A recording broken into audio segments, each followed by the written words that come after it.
Biliyor musunuz?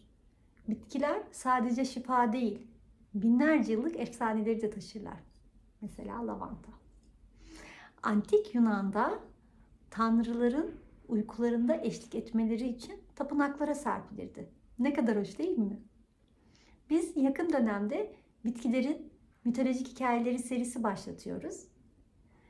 Bu ürünlerinde kullanmış olduğumuz bitkilerimizin mitolojik hikayeleri hakkında sizlere bilgi verirken hem bitki mitlerini öğreneceğiz hem de cildimize kattığı değerler hakkında kısaca size aydınlatacağız. Çok keyifli olacak. Yakında görüşmek üzere.